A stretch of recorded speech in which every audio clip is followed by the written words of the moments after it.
नमस्कार आदाब, आप देख रहे हैं ऑन रिकॉर्ड मीरा भाईंदर। आज से ठीक 7 दिन पहले यानी 19 मई के दिन नौगढ़ पुलिस थाने में थाना एंटी करप्शन ब्यूरो ने एक एफआईआर दर्ज की है।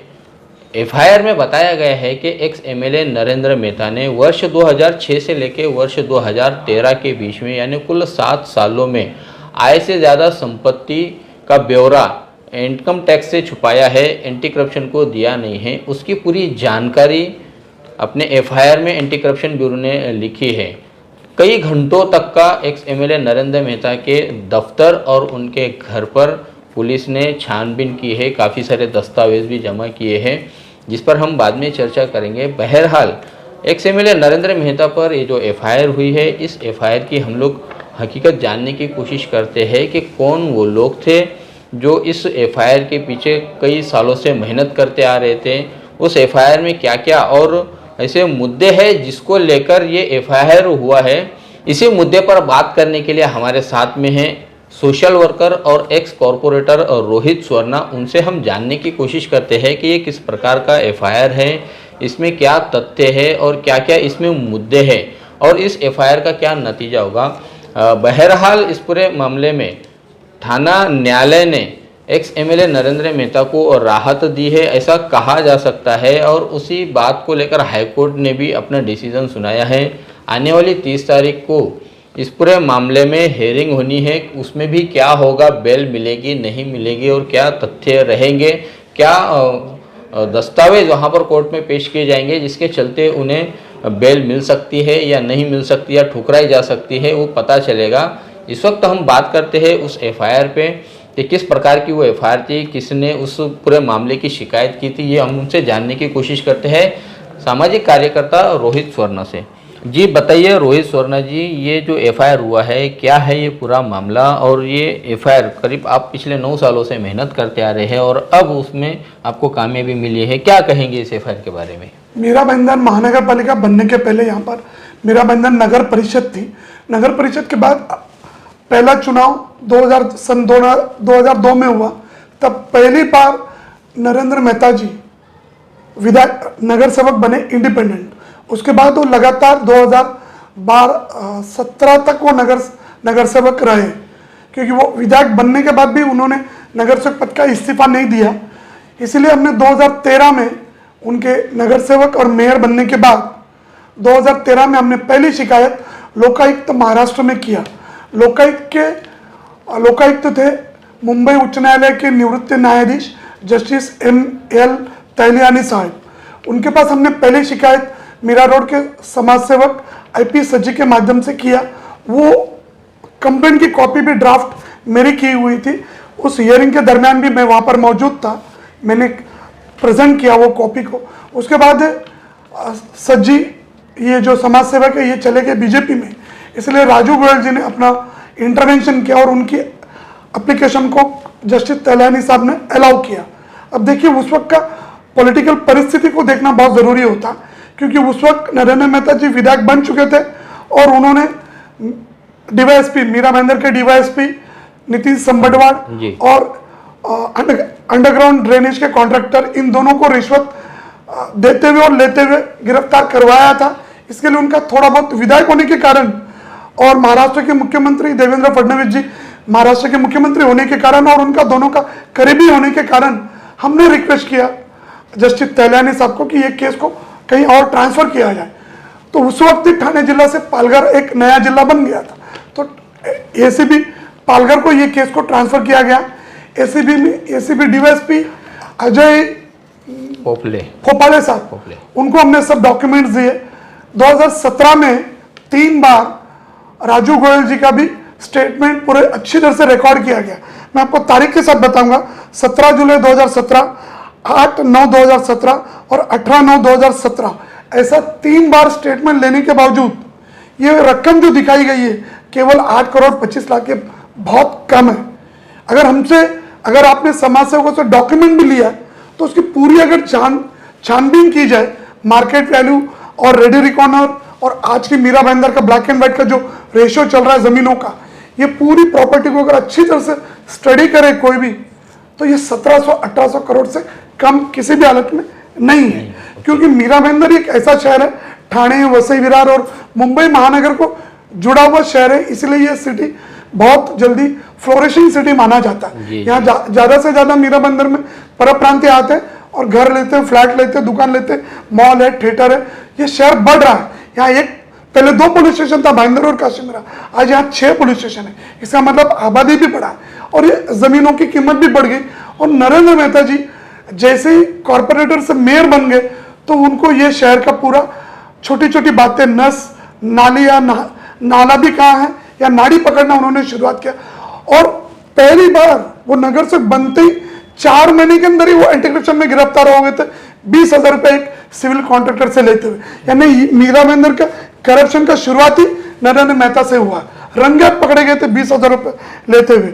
देखिए आज के तारीख में, लेकिन जो आप जिस केस की आप बात कर रहे हैं वो अभी हाल ही में उसका जो नतीजा आया है उसमें तो निर्दोष छूट चुके हैं, वही 20,000 रुपए वाले मामले। नहीं, देखिए वो ठाणे कोर्ट ने उनको निर्दोष अगर छोड़ा भी है तो भी हाईकोर्ट में सरकार ने ही अपील किया है। सरकार ने उस एंटी करप्शन के उस स्पेशल जज, ठाणा का जज का जो निर्णय है उसको सरकार ने चैलेंज किया हुआ है और जो हाईकोर्ट में अभी भी प्रलंबित है।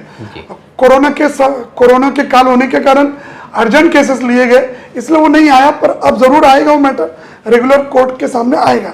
देखिए आज के तारीख में नरेंद्र मेहता जी 2002 में केवल एक वीडियो कैसेट को बेचने का बिजनेस था उनका बीपी रोड पर भाईंदरपुर में। और आज के तारीख में नरेंद्र मेहता के भाई विनोद लालचंद जी मेहता, उनके सगे मामा राकेश राजमल नाहर, कभी कभी वो जैन लिखते हैं, और उनका एक मित्र है, उनका नाम है प्रशांत नारायण केड़ुस्कर, और एक उनका कंपनी का डायरेक्टर है संजय सकाराम सुरवे।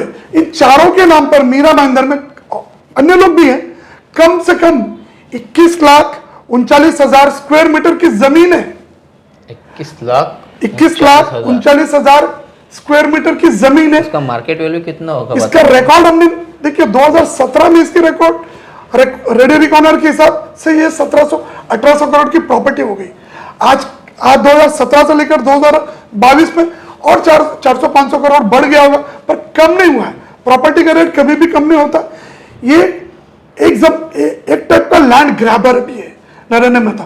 बहुत सारे सिविल केसेस भी है, ठाणे कोर्ट में पेंडिंग है, हाई कोर्ट में पेंडिंग है, सुप्रीम कोर्ट में पेंडिंग है। इसके खिलाफ अमोल रत्ती जी ऐसा लड़ रहे हैं, आखिर में नरेंद्र मेहता को उनकी जमीन को खाली करके देना पड़ा, एफआईआर भी दाखिल किया। नहीं, मैं थोड़ा मैं आपको रोकूंगा रोहित भाई, कि जैसा आपने बताया कि 21 लाख समथिंग कुछ स्क्वायर मीटर ज़मीन इन लोगों के पास में आज है, इतने 4-5 लोग, ठीक है, वो उन्होंने अपनी मेहनत से अपनी काबिलियत के बलबूते ही कमाए ना। कोई भी आदमी है वो पैसा कमाता ही है ना, इसमें गलत क्या है? हाँ, अगर किसी का हक मार के जबरन या फिर डरा कर धमका कर अगर उन्होंने ऐसा किया है तो वो बात अलग हो जाती है ना। यहाँ पर इन्होंने जो कुछ भी बनाया, जो कुछ भी कमाया, जो कुछ भी उन्होंने इतने एसेट्स खरीदे, उन्होंने अपने बलबूते पे, मेहनत पे, अपनी काबिलियत पर वो किए। हम उस पर बात न करते हुए इसी मुद्दे पर वापस आते हैं कि ये जो अब एफआईआर जो हुआ है, इस एफआईआर की अब तक की क्या स्थिति है? इसमें जो 30 तारीख को सुनवाई होनी है माननीय न्यायालय के सामने, क्या आप उसमें अंदाज़ा लगा पा रहे हैं?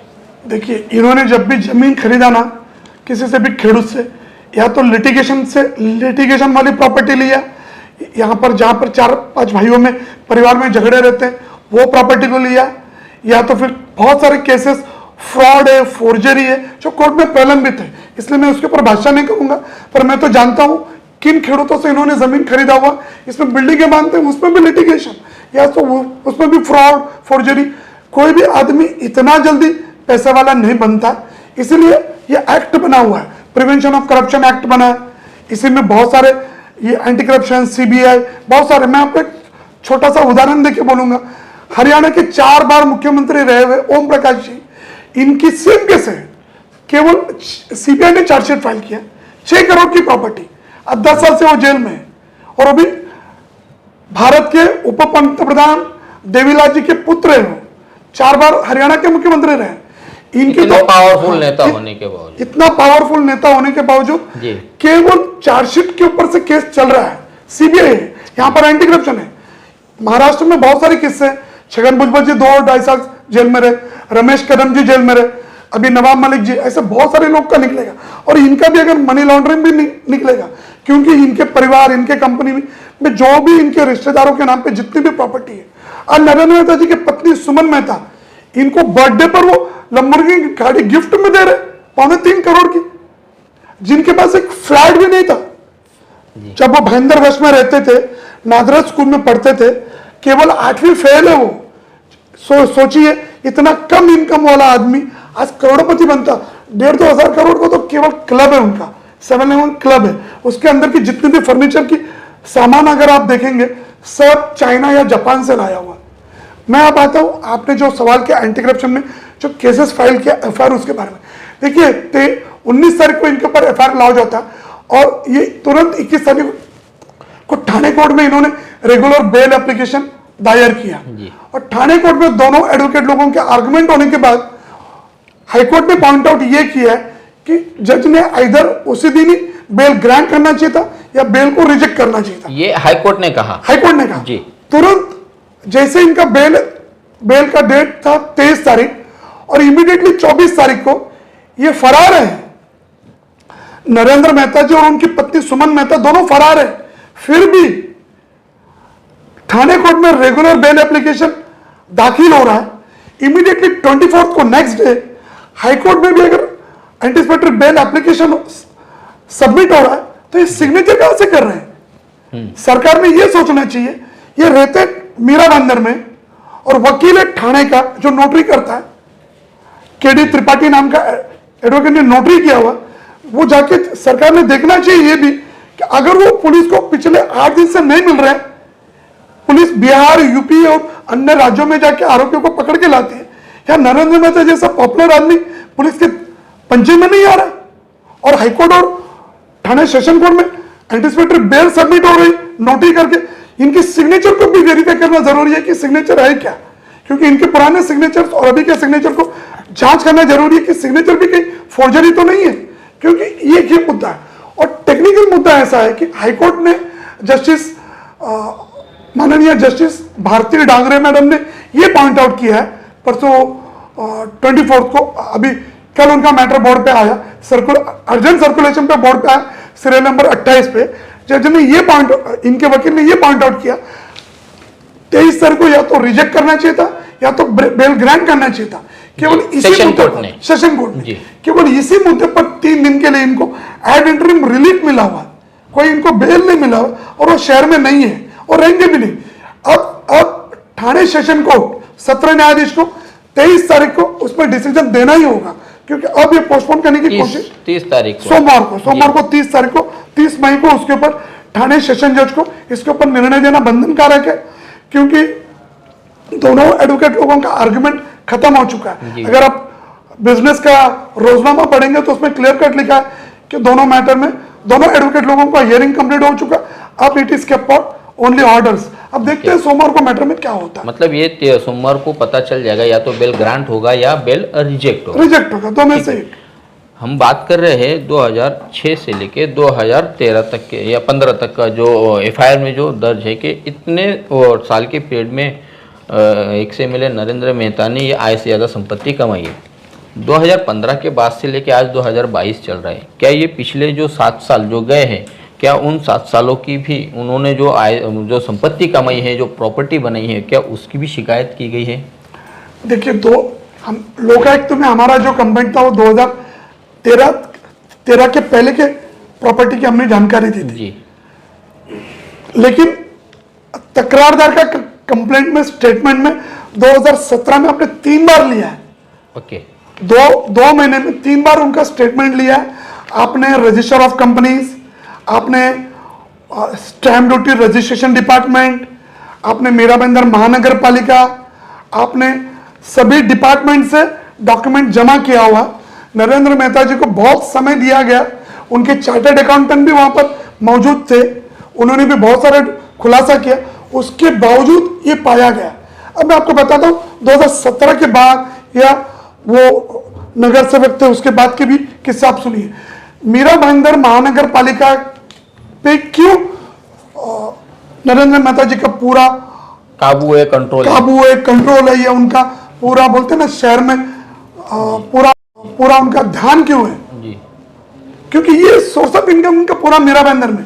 देखिए, आमदार है तो उन्होंने नगर सेवक पद को इस्तीफा देना चाहिए था, उस वार्ड में बाई इलेक्शन हो सकता था। इस शहर में कम से कम 30 ऐसे नगर सेवक है जो ओबीसी रिजर्वेशन में से चुनाव जीतकर आए, फिर भी इन्होंने अपनी भाभी को मेयर बनाया। क्यों बनाया मेयर? डिम्पल मेहता जी को। मैं थोड़ा आपको रोकना चाहूंगा, इसमें कोई गलत नहीं है। देखिए, अगर मैं आपको पीछे ले जाऊं, एक एमएलसी मुजफ्फर हुसैन, उनकी जो मम्मी है, उन्होंने डिप्टी मेयर बनाए थे अपनी मम्मी को, वो भी बड़े पॉलिटिशियंस है। गिलबर्ट सेठ, जिनका एक बड़ा नाम है, बड़ा कद है मीरा भाईंदर शहर में, वो भी एमएलए रह चुके, उन्होंने भी अपनी बेटी को मेयर बनाए हैं। एक्स एमएलए नरेंद्र मेहता, जब यहाँ पर उनका एक वजूद बढ़ चुका था, वो एक ताकतवर लीडर के रूप में उभरे, तो वो भी वही करेंगे ना जो इन नेताओं ने किया, तब उंगलियां नहीं उठी। नरेंद्र मेहता अगर करते हैं तो उंगलियां उठती है। तो मुझे लगता है कि ये विषय पे हमको बात ही नहीं करना चाहिए। राजनेता अपने घर के लोगों को ही आगे बढ़ाते हैं। नहीं, आपकी बात सही है। ये बात पे हम बहस नहीं करेंगे रोहित भाई। मैं बताना चाहूँ, क्योंकि मुझे वो बताना भी जरूरी है ना, हमारे दर्शकों को ये बताना भी जरूरी है कि साहब इनके पहले के जो लीडर थे, जो उस वक्त सत्ता में थे, जो ताकतवर थे, उन्होंने भी वही किया है जो नरेंद्र मेहता ने अपने दौर में किया है। मुझे आप ये बताइएगा कि अब इसमें, इस पूरे केस में पहले जो शिकायत करता थे सज्जी आईपी, जो एक वक्त में राष्ट्रवादी कांग्रेस पार्टी के जो लीडर थे गिलबर्ट मेंडोसा जी, तो उनके बहुत करीबी रहे हैं। और बाद में फिर जैसे ही वो राजनीतिक हालात बदले तो सज्जी आईपी चले गए बीजेपी में, उन्होंने बीजेपी से चुनाव भी लड़ा। और ऐसा ये क्या कहा जाए कि अपने ही घर के चिराग से घर को आग लगा दी गई या घर जल रहा है। दर्शकों, चूंकि ये पूरा गंभीर मामला है और इस मामले को पूरी तह तक समझना बहुत ज़रूरी है, जिसके चलते हम इस पूरी खबर को 2 हिस्सों में आपके सामने रखने जा रहे हैं। अभी पहला हिस्सा आज मैं यहीं पर ख़त्म करता हूँ। अगले हिस्से में और कुछ इन्हीं मुद्दों को लेकर मैं चर्चा करूँगा सामाजिक कार्यकर्ता रोहित स्वर्ण के साथ। तब तक आप हमारे साथ बने रहे। कैमरामैन आरिफ कुरैशी और साबिर शेख के साथ ऑन रिकॉर्ड मीरा भाईंदर। धन्यवाद।